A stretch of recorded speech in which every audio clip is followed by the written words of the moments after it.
हमारे इस जीवन में कहीं न कहीं कोई न कोई पाप हो ही जाता है। तो प्रश्न यह उठता है कि हम कैसे इसका प्रायश्चित कर सकते हैं और कैसे इन अपराधों से छुटकारा पा सकते हैं। इन सभी प्रश्नों के उत्तर आप इस प्रस्तुति में जानेंगे। ज्ञान वृद्धि एवं आध्यात्मिकता से जुड़ने के लिए वीडियो को शेयर करें व चैनल को सब्सक्राइब अवश्य करें। विलंब न करते हुए आरंभ करते हैं। पहले यह समझना होगा कि पाप क्या है। सनातन संस्कृति में पाप अपने द्वारा किए गए गलत कर्मों के लिए प्रयोग किया जाने वाला शब्द है। पाप और कुछ नहीं बल्कि ऐसे कार्य करना है जो ईश्वर की इच्छा के विरुद्ध हो या प्रकृति के नियमों या शास्त्रों के नियमों के विरुद्ध हो। अब प्रश्न यह है कि हम अपने पापों से कैसे छुटकारा पा सकते हैं। हमारे प्राचीन वेदों व पुराणों में हमें कई कथन मिलते हैं जो बताते हैं कि हम अपने पापों को कैसे नष्ट कर सकते हैं। एक प्राचीनतम लघु कथा द्वारा यह सरलता से समझा जा सकता है। प्राचीन काल में एक गांव में सागर नामक व्यक्ति रहता था। वह दान, पुण्य और दूसरों की सहायता करने वाला उत्कृष्ट व्यक्ति था। पूरे गांव में उसकी प्रधानता का बोलबाला था, परंतु बुरी संगति के कारण सागर हर प्रकार के पाप व दोषों में भागीदारी लेने लगा।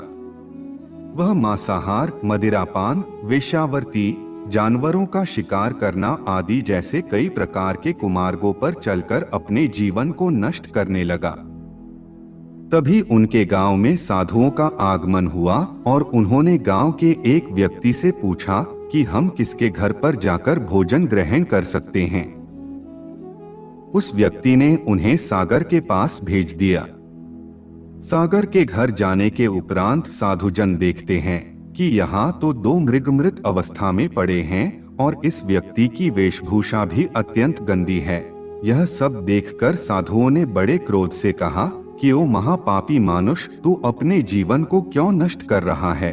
परमात्मा से डर।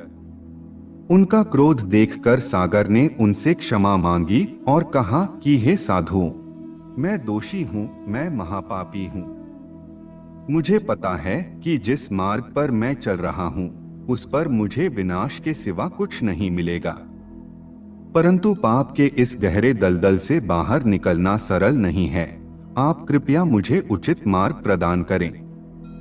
यह सुनकर साधुओं का क्रोध शांत हुआ और वह कहने लगे, तो यह जो पाप कर रहा है इसके परिणामों से छुटकारा पाने का एकमात्र मार्ग है।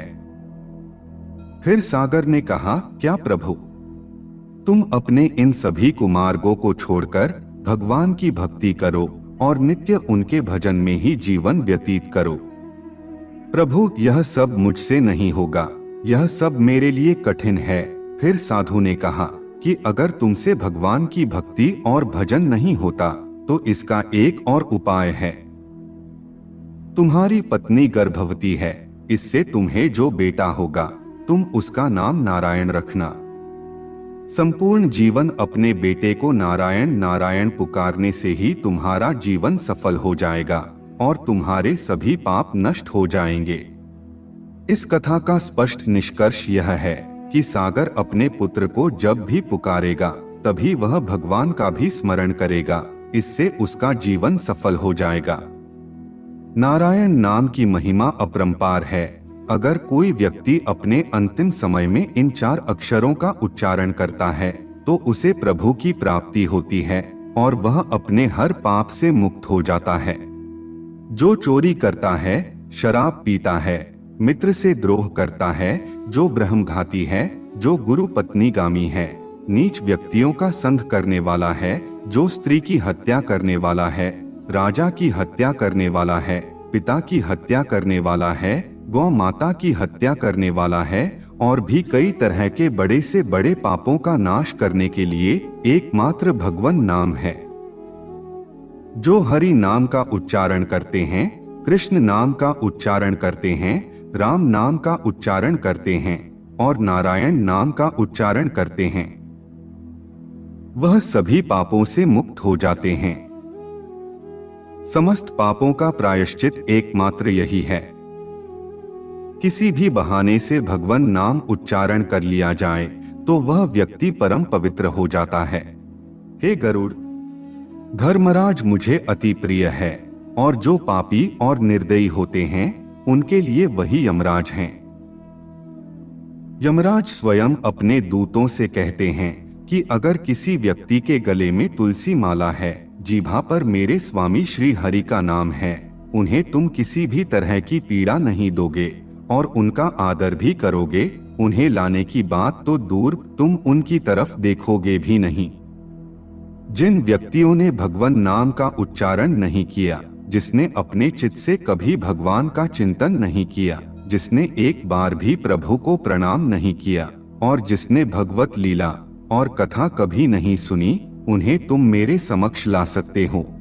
यह स्पष्ट है कि जिसने अपने जीवन में किसी भी भाव से भगवान का नाम लिया है, उसे नरक में नहीं जाना पड़ता।